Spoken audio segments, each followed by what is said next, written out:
Good evening and welcome to Scotland at 7 here on Broadcasting Scotland. My name's Kenny McBride and I'm joined this evening by two of our favourite guests. Firstly by Andrew Wilson from the All Under One Banner organisation. Andrew, how are you? Kenny, good evening. I'm well, thank you. How are you? I'm not bad at all. And Sam Payton from the Save Loch Lomond campaign. Sam, how are you doing? I'm doing grand, Kenny. Excellent.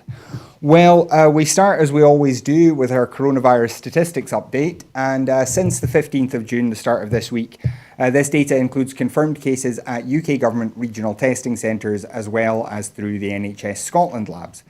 And as of 2 p.m. today, a total of 216,743 people in Scotland have been tested through NHS Scotland labs and RTCs.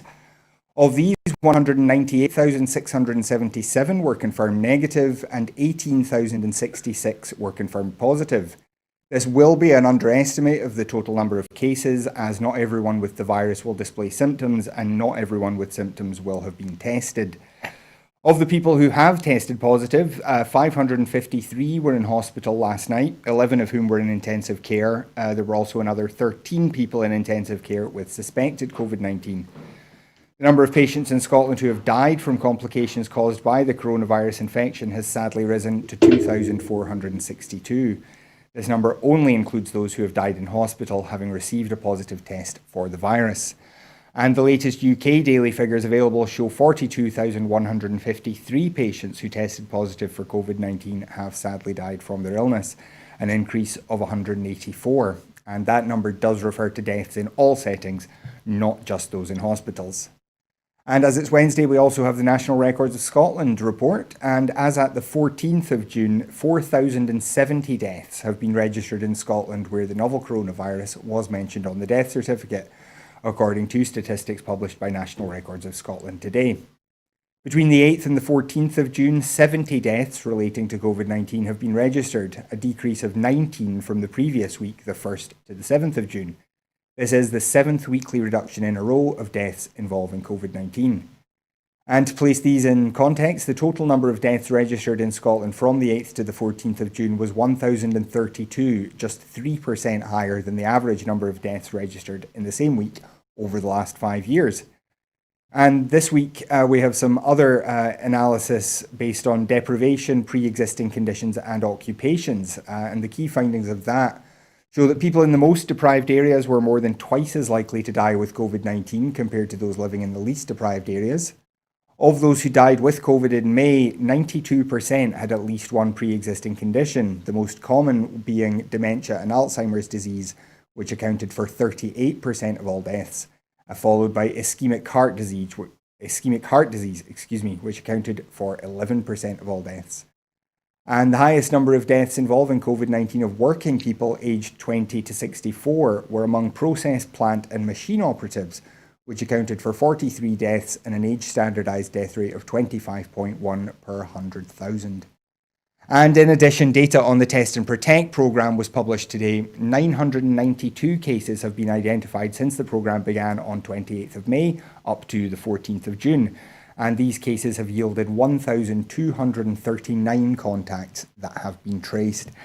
So before we go any further, I would just remind you, if you want to join the conversation with us tonight, you can do so. You can follow us on Twitter at BroadcastScot, and you can join the conversation using the hashtag Scotland@7. That's Scotland AT and the number 7. We will be flashing those up on the screen, as you can see there just now. But our first story this evening concerns the economy, and Scotland's GDP fell by 2.5% during the first quarter of 2020, according to statistics announced today by the Chief Statistician covering the period January to March. Over the year, compared to the first quarter of 2019, the economy has contracted by 2.3%. During the first quarter, output in the construction sector fell by 3.4%, output in production contracted by 3.3%, and the services sector contracted by 2.2%. New monthly GDP statistics have also been published today for the first time. These are being developed by the Scottish Government to help track the economic impact of the pandemic and are badged as experimental statistics, not national statistics. These new numbers show that Scotland's GDP is provisionally estimated to have fallen by 18.9% during April after a fall of 5% in March. This indicates the direct economic impact of COVID-19 in Scotland during the first weeks and full month of the lockdown phase. During the first quarter as a whole and in the latest months, output has fallen in nearly every sector. The industries with the largest falls in output over the last 2 months are those which have been required to close or where working at home is not possible. And Andrew, if I could come to you first, these numbers about the economy are fairly hard reading, nearly a 20% decline in just 1 month. What do you make of this announcement today?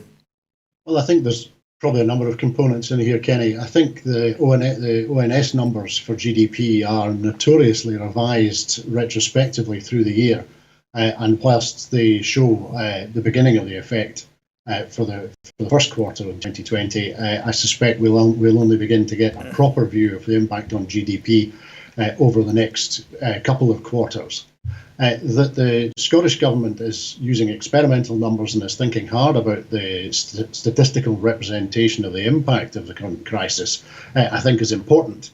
And it's to be encouraged because, as we know, the availability of robust and meaningful statistical analysis of the Scottish economy in any circumstances is helpful.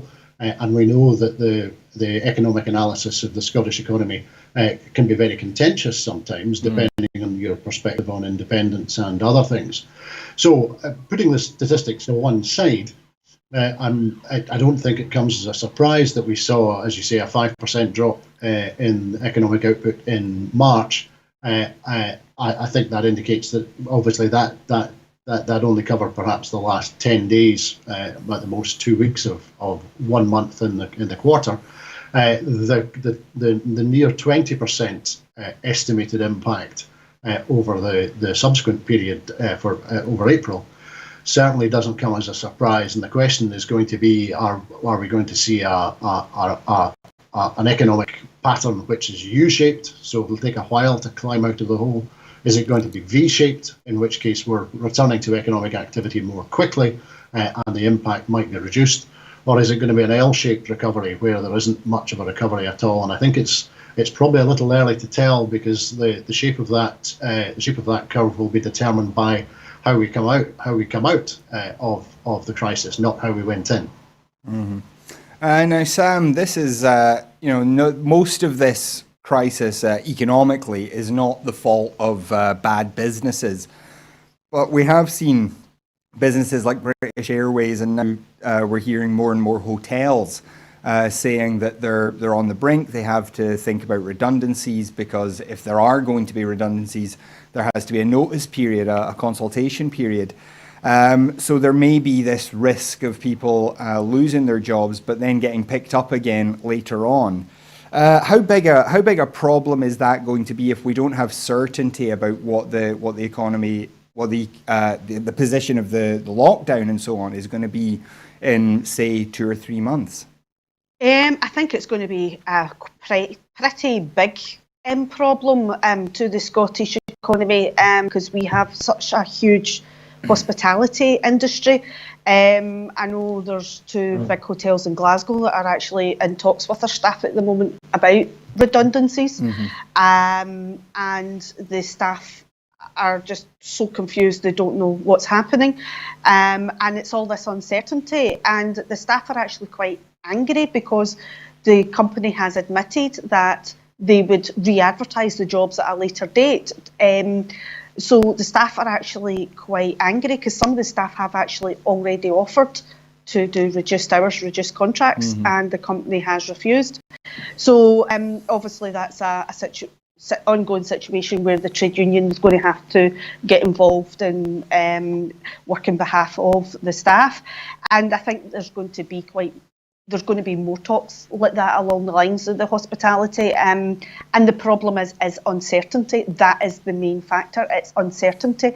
I think if the UK government were able to give us a bit more kind of stability in terms of furlough, then that would help. It would certainly help a lot of businesses to be able to plan, because the thing is, as you say, it's not about bad businesses, people running their businesses badly. Businesses plan in advance Even somebody like myself, you work a year in advance. So with this kind of hitting without any kind of warning, notice, we had a couple of months warning, but not warning as a year, because you work a year. I work a year in advance. Big businesses generally work to a bigger kind of timescale model. They don't know. They don't know. They've not got answers, and that's the problem. And I think if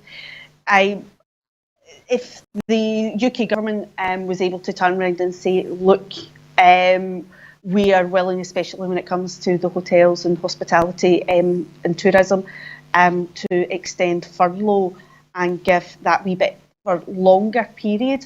Because I think I'd read something today about Australia. I could be wrong, so people are more welcome to correct me, where they said something about 2021 they're looking at for allowing people for tourism and things like that and travel. So they don't need set dates, and I think that's where people are getting, especially politicians and that, are going, we want set dates, we want this, we don't need the set dates, we just need an idea, we need a rough guideline, and furlough would be a great starting point, for these businesses, and then it would actually protect people from being made redundant. And that's the whole point of furlough. It's to protect people from being made redundant and allow the businesses to restart once lockdown's over. But what's the point of finishing furlough if there's still businesses that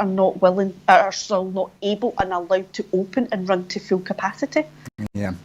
Well, of course, those are all questions for the Westminster Government, but at Holyrood, new figures show that prudent budget management is enabling the Scottish Government to maximise its response to the coronavirus pandemic. The 2019-20 provisional budget outturn reveals a 0.7% underspend on a total budget of £34.6 billion, down from 0.9% the previous year, with all of the £258 million underspend carried forward and most having already been deployed.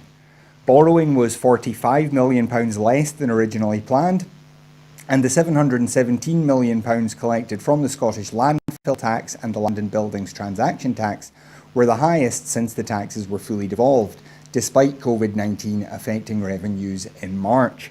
And Andrew, we've talked about this before, but Kate Forbes really got thrown in at the deep end with this job. What do you think of this announcement today of this very small underspend in the Scottish budget? Well, I think, Kenny, it indicates that year on year the Scottish Government has been working hard to improve its, what you might call its commercial performance, by which I mean its budget management and its budget control and budget reporting mechanisms, in order to fine-tune and to narrow the underspends and to maximise the exercise of whatever relatively small and limited powers the Scottish Government has, particularly in the context of borrowing. So I think these numbers are encouraging in that sense, insofar as it appears that in financial terms the current government is taking care of business. But I think what it also does is that it highlights the gaps in the powers of the Scottish Government to take certain critical steps in times of national emergency. And I think as the summer progresses, I think and I hope that we will see discussion and clarity about the effect of the lack of those key powers in the event of a crisis starting to feature in the press, and so we can start a proper debate about them. Mm-hmm. And Sam, we've talked a bit before about the problems that the Scottish Government faces because it doesn't have control over all of its own budget. So it makes it difficult to plan certain things. But we have to remember as well, income tax is one of the major inputs into the Scottish budget now. And at the moment, there are a great many people are not working or are on reduced hours or reduced salaries for whatever reason.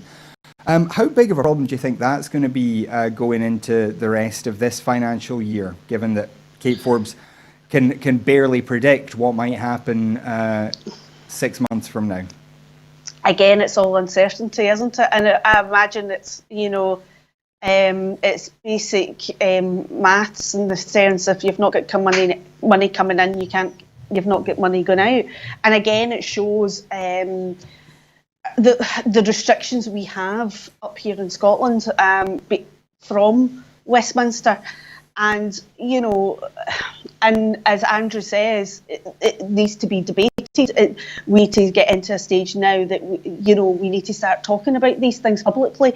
The newspapers need to start highlighting it. Mainstream media needs to start highlighting these things. I'll hold my breath on that one. But no, these discussions need to, and they've got to be discussions. They've got to be adult discussions.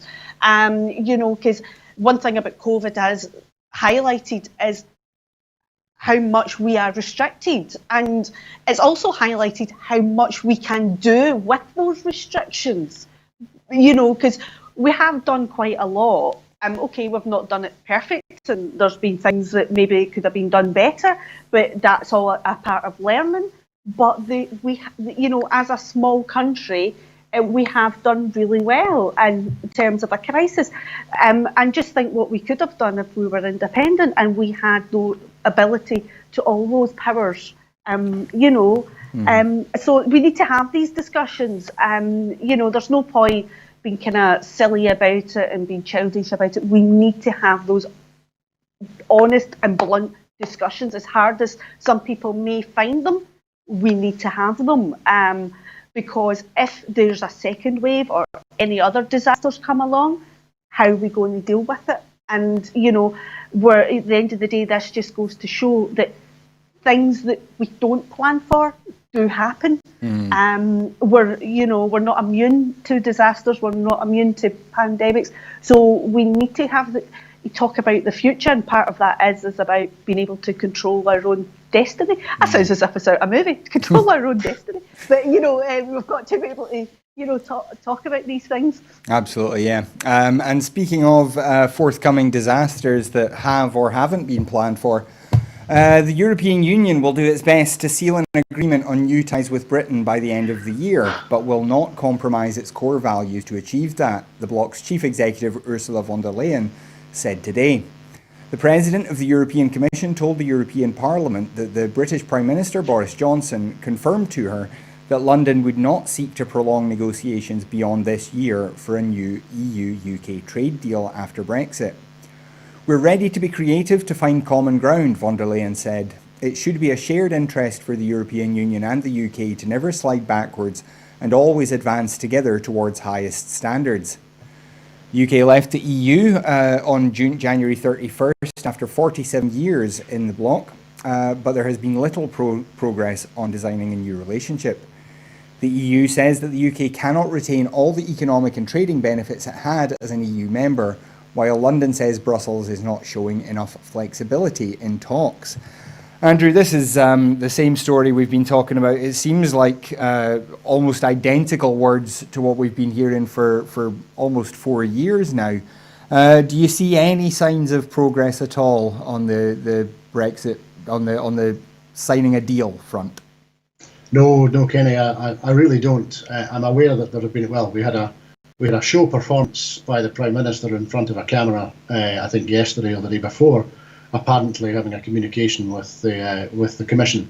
My strong sense is that there is no headway being made at all, not least because, as we know, there is no plan of any substance in Westminster as to what this looks like, and of course there's a strong theme in the jihadist wing of the Tory party, who are determined to secure a no-deal Brexit in order to maximise the opportunity for chaos and profit for a few of them.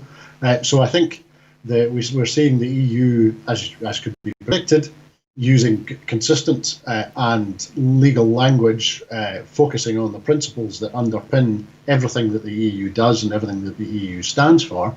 And in contrast, those who are responsible for the supposed negotiations in Westminster continuing to fill the airwaves with nothing of any particular substance at all. It certainly feels that they are, in negotiating terms, they are winding the clock down in order to seek to force either force a deal that is advantageous at the last minute.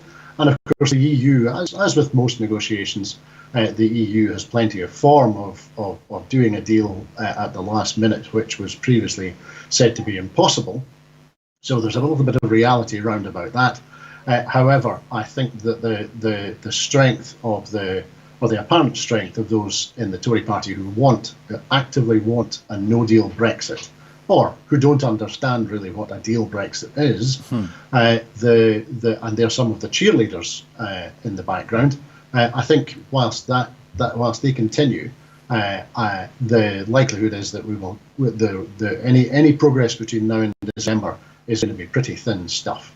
Yeah.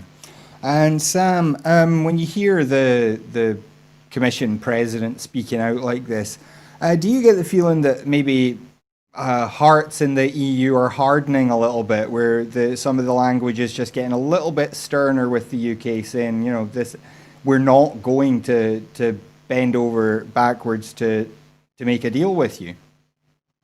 Do you know something? The whole situation reminds me of a parent dealing with a toddler taking a temper tantrum. You try to kind of pacify them, you try to kind of talk them round, you try to do everything apart from do whatever it is they're not allowed to do. And then, it's as if you should be putting the UK government on the naughty step and telling them to start behaving themselves. That's what it's like. It's just an absolute. It's just a scenario that's just surreal in the sense that you've got leader of the UK and the country and who are just not able to have a conversation, and the EU is trying their best to kind of facilitate that conversation, and Britain's kind of going, no, I don't want to.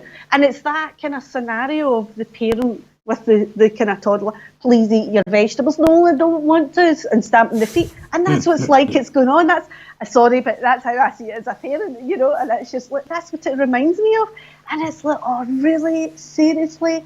At the end of the day, they're not interested in getting a deal for Brexit. I was going to say breakfast there. They're not interested in a deal. They want the no deal. Why? Because it's not going to benefit the country, the UK in any shape or form, unless you're in the minority in terms of being millionaires and billionaires and things. But apart from that, it's not going to benefit anybody.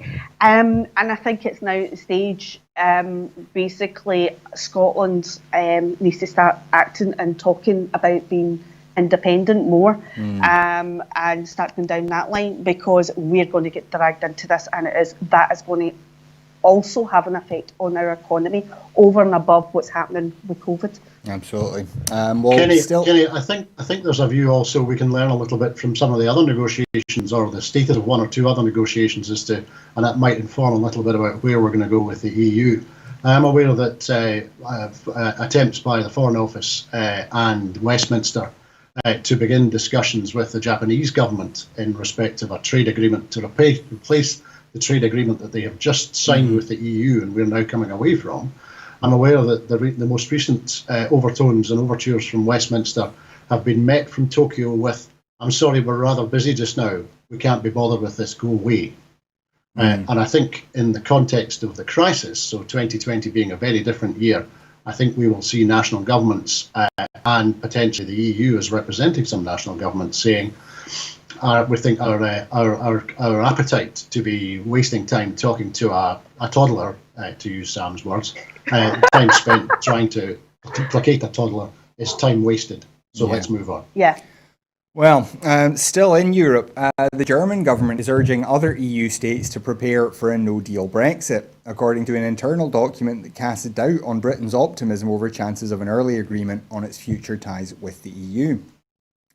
Boris Johnson, who confirmed last week that the UK government has no intention of extending the transition beyond the end of this year, wants to strike a free trade deal quickly. On Monday, he suggested an agreement could be reached in July with a bit of oomph. But a German government document dated June 15th shows that Berlin expects the negotiations to take much longer. From September, the negotiations enter a hot phase, it read. Britain is already escalating threats in Brussels, wants to settle as much as possible in the shortest possible time and hopes to achieve last-minute success in the negotiations. The German Foreign Office was convinced the transition deal would not be extended beyond the end of this year, the government document shows. It is therefore important to preserve the unity of the 27, to continue to insist on parallel progress in all areas, and to make it clear that there will be no agreement at any price, the document read. Therefore, both national and European contingency planning would now have to start in order to be prepared for a no deal 2.0. And Sam, this is again something that we've not really heard much of for a while, but the EU has always been getting those preparations done in the background to prepare for no deal, despite desperately not wanting it. Here we seem to have at least parts of the government who want it, and yet we seem to be doing very little preparation for it. It's just crazy, isn't it? It's just absolute madness. I'm not surprised. I'm really not surprised that, you know, this paper from Germany's went out, and the countries within the EU are being told to start preparing for a no deal, because at the end of the day, that's what it looks like. Even for anybody, it's not an expert, or that's what it looks like. What's going to happen? We're heading for a no deal Brexit. And it does, it affects the other countries in the EU as well, because it'll affect the trade and everything. So yeah, I'm not surprised that this has come out. Mm-hmm. And Andrew, do you expect that at any point the 27 remaining EU members are just going to say that it's not worth trying anymore with Britain? I suspect that in their hearts of hearts, that's where they are already, to be honest. They've had experience of Boris as Foreign Secretary for a little while, and then experience of Boris as Prime Minister, or in the office of Prime Minister. We know he's not actually Prime Minister now. We know that it's Mr. Cummings who's running the country, but the EU has experience of dealing with Mr. Johnson, and they know that he doesn't do detail. They know he doesn't do commitment. They know he doesn't do attention. They know that he doesn't do attention span. And so I think their capacity to indulge him will very quickly begin to run dry. And at the same time, without indulging in national stereotypes, I don't think we should be particularly surprised that, for example, the German state is planning and getting organised, and we are not. I think that comes as no surprise at all. Mm-hmm. Well, we move back to the UK, but the same target of criticism. The SNP has criticised Boris Johnson's plans to spend nearly £1 million of taxpayers' money on repainting his VIP plane red, white and blue, at the same time as vigorously resisting calls to financially support struggling households, children and workers through the coronavirus crisis. Downing Street today confirmed that repainting the RAF Voyager in the colours of the Union flag will cost the public an eye-watering £900,000. Commenting, SNP MP Stuart MacDonald said, "It is beyond shameful that Boris Johnson vigorously fought calls to prevent children receiving free school meals before eventually caving. He continues to resist calls to strengthen financial support for struggling families, households and workers during this crisis, and cuts international aid support, yet is intent on wasting nearly £1 million of taxpayers' money to repaint his private plane red, white and blue." Andrew, £1 million in the grand scheme of things is not a gigantic chunk of the budget, but when it comes in light of these other issues, it just shows how crass this government can be at times, doesn't it? It is, and I was aware of this story during the day, and I've been thinking about it a wee bit, and certainly at first sight, the optics, if you will, of this are quite astonishing. As you say, in the context of the MOD budget, £1 million is a rounding error. However, for this story to break today, it seemed a surprise, but people have been commenting: does the government have to indulge in a catastrophic news story every day of the week nowadays? That got me thinking. In the week of the discussions with regard to continuing to feed poor children in children in poor families in England, and Marcus Rashford's in involvement in the story, and apparently a U-turn from Downing Street, and then a story about painting an airplane to match Trump 1. I wonder if this is being used to distract. I think there's at least an argument to be said that these stories being apparently mismanaged in this way is perhaps a deliberate act. And I think for two things. It reduces the amount of airtime concentrating on the current crisis. And that, I think, given the performance in Westminster, that is not a surprise that they are trying to do that. And I think that the awfulness of the story chimes nicely with the Prime Minister's Anne Cummings' approach to these things. He's quite happy to outrage a section of the community because that just encourages his supporters, and it means he gets a nice big shiny plane for some reason that's important. Why? And it gives them a little bit more control over the news agenda as this story will run for a couple of days probably. And as a result, we'll lose time and attention and effort and energy on the stories that matter, whilst this one's playing out. I almost feel bad about sticking on the topic just now, but Sam, I want to come to you on this. We heard a wee bit earlier during lockdown somebody talking about how we should have a new royal yacht because that would help boost national morale. And then we see this, and it's supposed to kind of make us all feel proud to be British, to see the colours of the Union flag on a plane. What is it about this country and this government, perhaps, that is so focused on symbols over substance? They've lost the plot. Then again, have they actually ever had their marbles? Honestly, to turn around and say, yes, we're going to spend this money, and for the ones who are above you are going to enjoy this luxury, well, use people down the bottom can starve, but it's okay, it's going to bring about morale and make us feel better. Really, honestly, they have lost the plot. It's just a distraction story.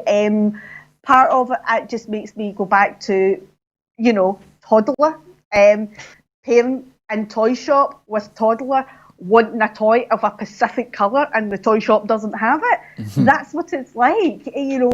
He's got one, so I want one. The question maybe should be asked, who's painting the plane, and are they getting minimum wage? Are they getting national living wage for painting the plane? And if not, if it's service personnel, is that not maybe kind of taking advantage of our the service personnel? Should they not be doing other things which are more important than painting a plane, fancy colours? It's a good question. I'm not sure we'll ever find out, but probably won't. But if we do, Sam, then I promise we will discuss it on the air. Thank you very much, Kenny. We now go back to London again, where Boris Johnson was unhurt after a security vehicle collided with the back of the car he was travelling in as he left Parliament after Prime Minister's questions. Video of the incident earlier today showed the grey Jaguar carrying Johnson pull out of the main gates of Parliament as part of a convoy, including police motorbikes. As it left, a man believed to be part of a protest by Kurdish activists ran towards the Prime Minister's car. Even though the man was pulled back by a police officer on foot, the car stopped suddenly and a black Range Rover that was next in the convoy failed to stop in time. Pictures showed the Jaguar with a dent in the rear. The convoy immediately set off again. Number 10 confirmed Johnson had been in the damaged car. A spokesman said, yes, that was the PM's car. I think the video speaks for itself as to what happened. No reports of anybody being injured. Now, Andrew, obviously we're all pleased that nobody was injured here. I thought it was interesting, though, that there was a protest there that was trying to make themselves heard by the Prime Minister, and virtually nobody has reported on that. I think you're absolutely right, Kenny. The component, what is apparently a story at the end of the news type story, actually I think might give us some insight into a couple of things. I think the reaction by the officers who were protecting the Prime Minister today indicates that after the events of last weekend, they are at a state of, if it's possible, even greater awareness and heightened response that I think the events that we've seen unfolding, led by supporters of the Prime Minister, let us not forget, all in the streets of London over the last weekend, and indicate that the police forces, those who are required to uphold the law, are anxious and are concerned at the way in which the Prime Minister and his supporters are acting. And so there's that component. But the point that you make with regard to being a protester attempting to draw attention to what is happening to the Kurds, again, I think is very important. And the lack of reporting that we've seen is quite shameful.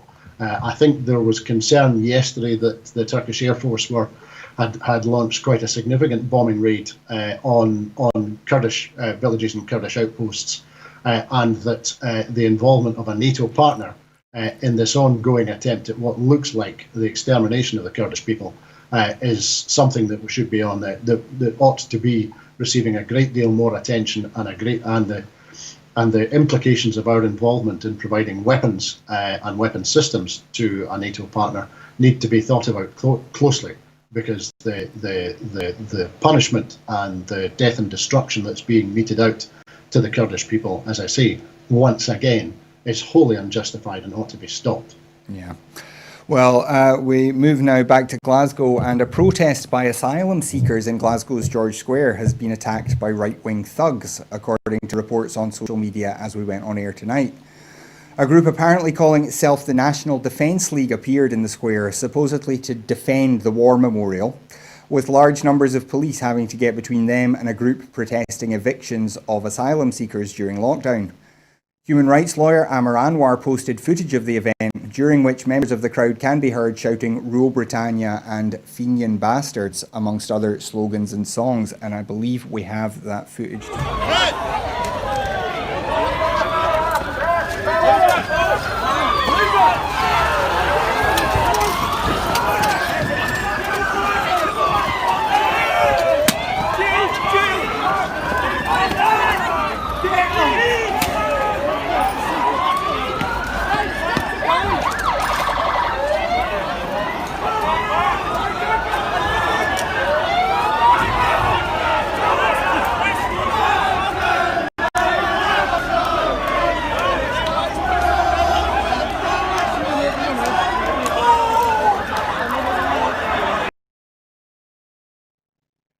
So that was some footage just shared by Amar Anwar on social media just a little bit earlier this evening.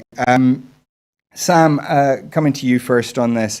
This is the second time in a week we've seen thugs showing up in George Square, apparently just spoiling for a fight under the pretense of being there to protect the statues. What do you make of this happening in Glasgow twice in a week? I'm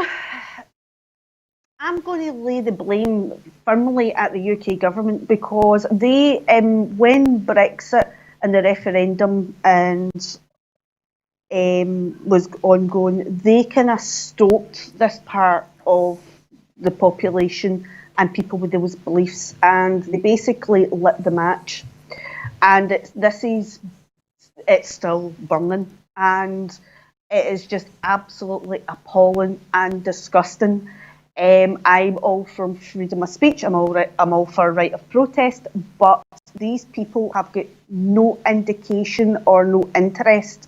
They are there, as you say, spoiling for a fight. They are there full of hatred, inciting hatred. There's nothing about people's human rights. I mean, as far as I'm concerned, protests, demonstrations, things that are about people's human rights, and people's equality and things. This has got nothing to do with us. This is about hatred, and that's all it comes down to. And it's disgusting. And I mean, just before we come on, I had seen that clip, and it's just appalling to think it's happening in Glasgow.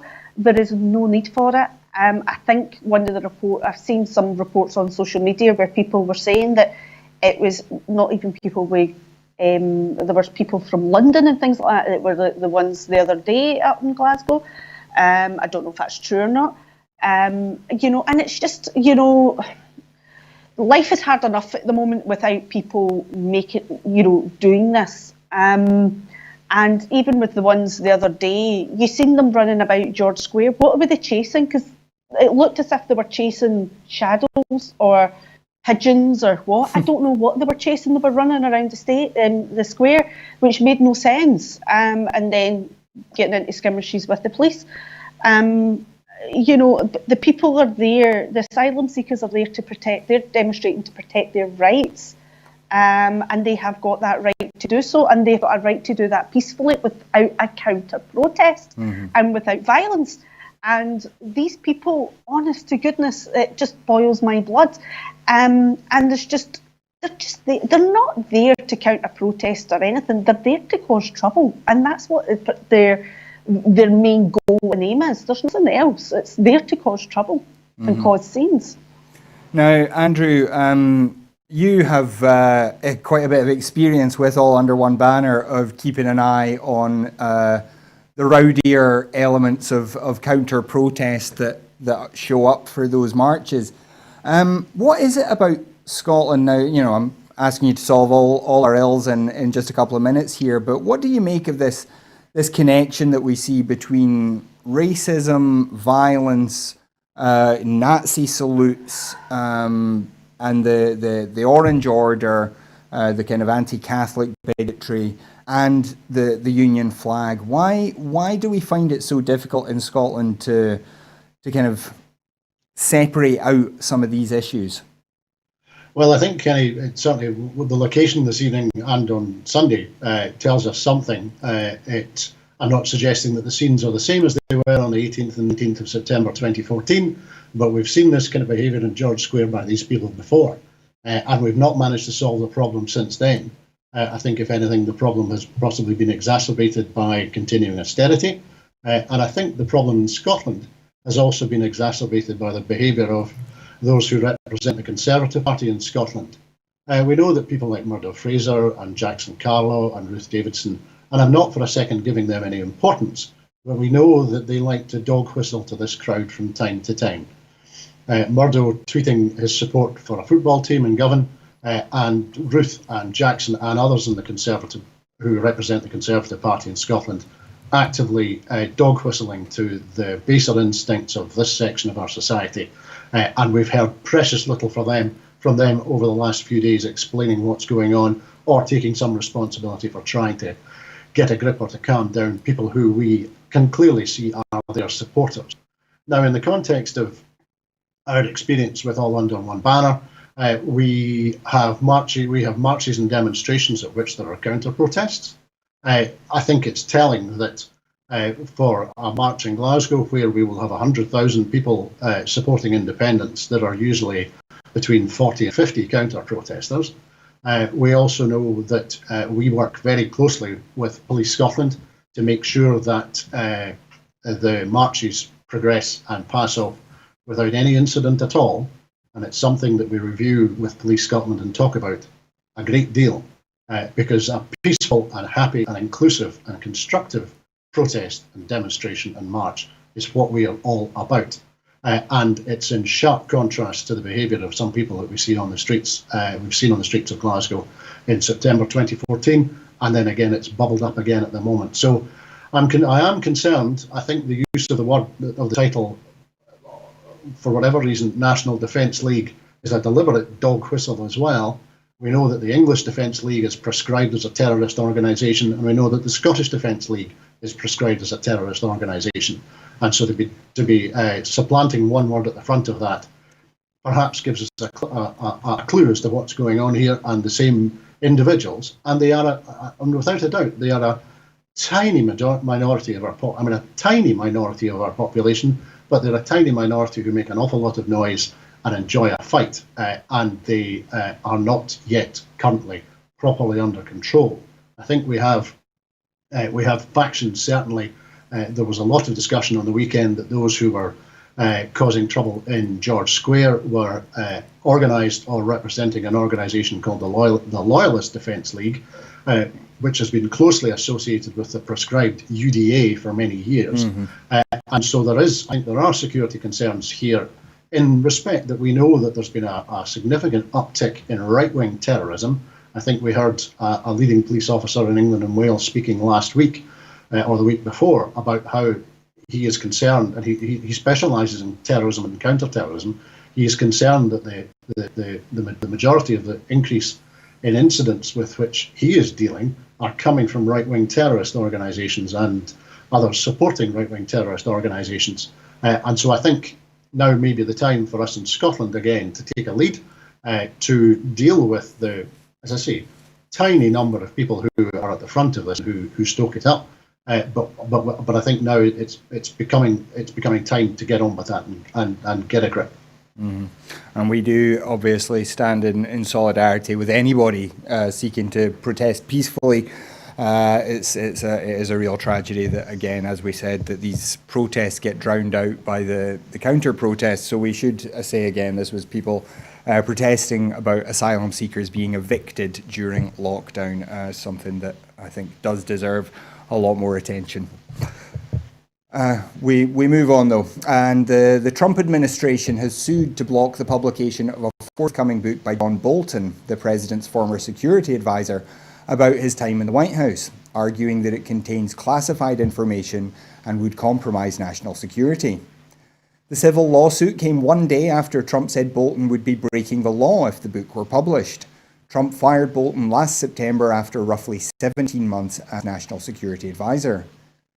The book, titled The Room Where It Happened, will be a critical account of the Trump administration, according to the publisher.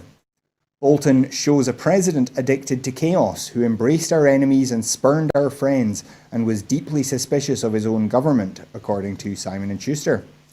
In a statement, Simon & Schuster said the lawsuit is nothing more than the latest in a long-running series of efforts by the administration to quash publication of a book it deems unflattering to the president.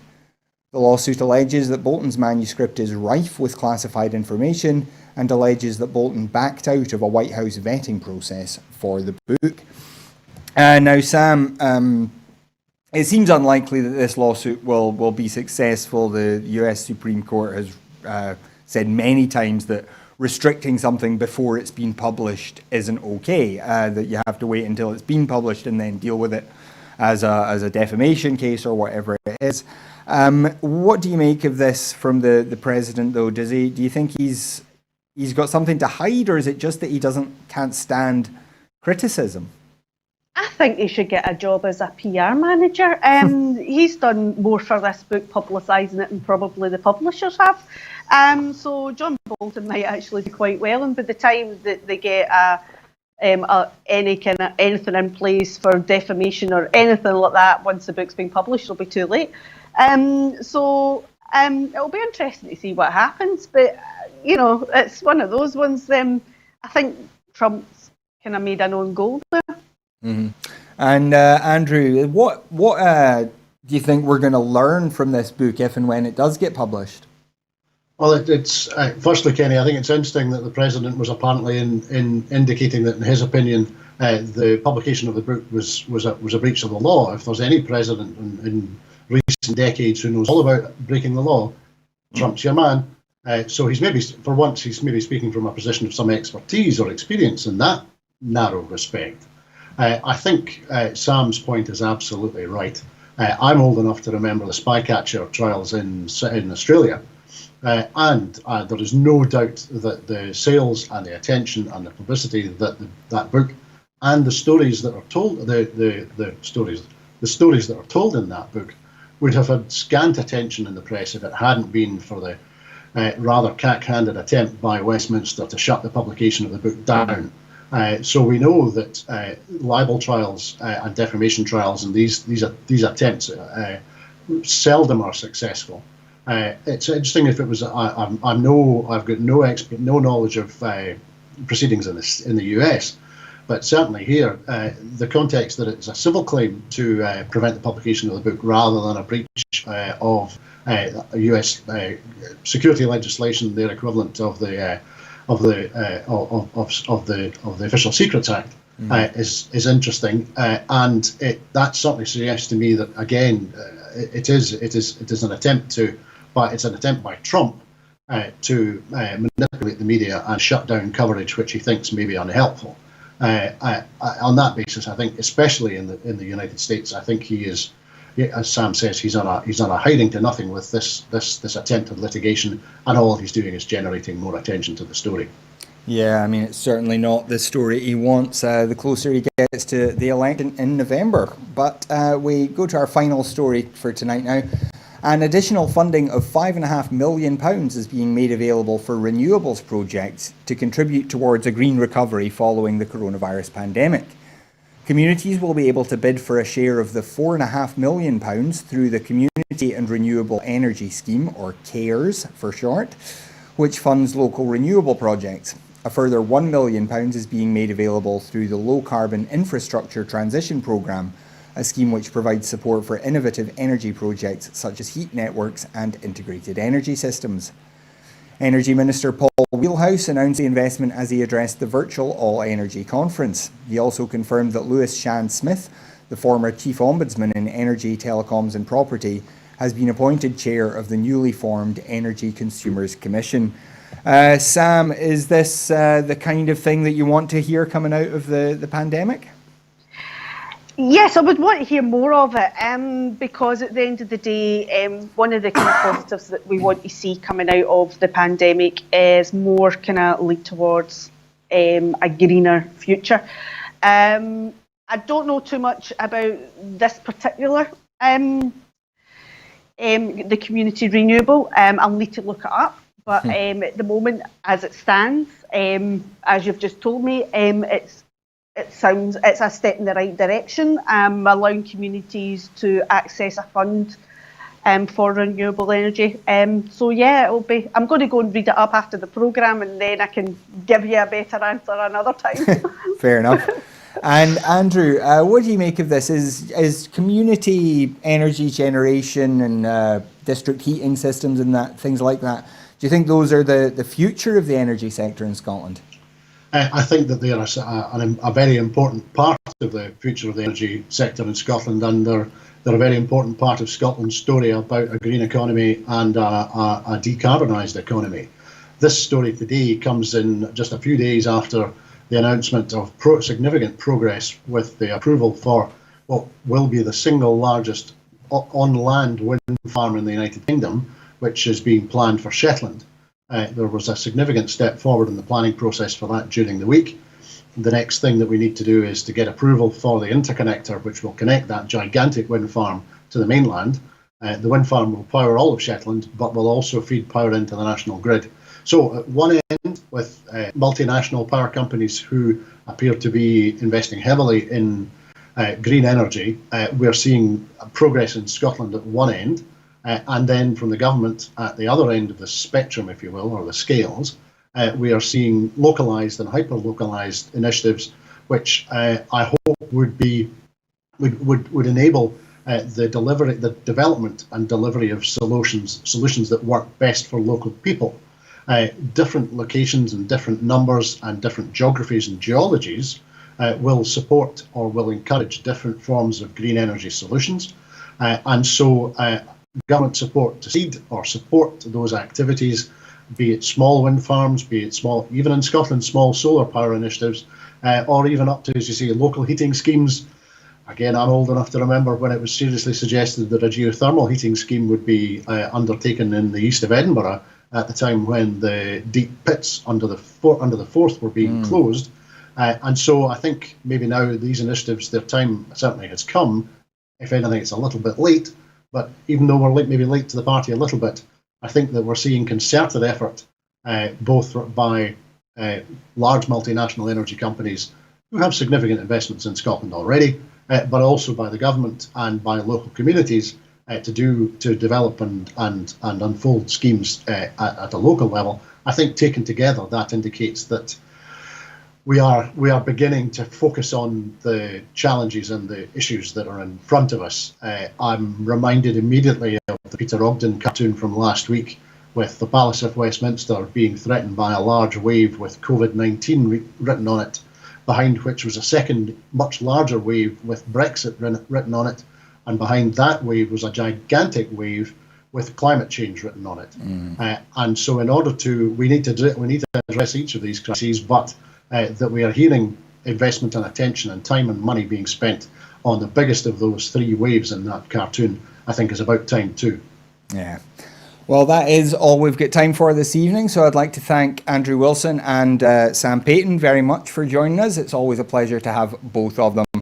And we'd like to thank you at home for joining us as well. There would be no point in making the shows at all if we didn't have you. So if you are able to support us, we would love you to. Please do, if you can, go to broadcastingscotland.scot/register. Sign up there as a supporter, and your £5 a month makes a huge difference to everything that we do here at Broadcasting Scotland. We don't have much of a budget from anywhere else. We rely very much on our viewers to support us.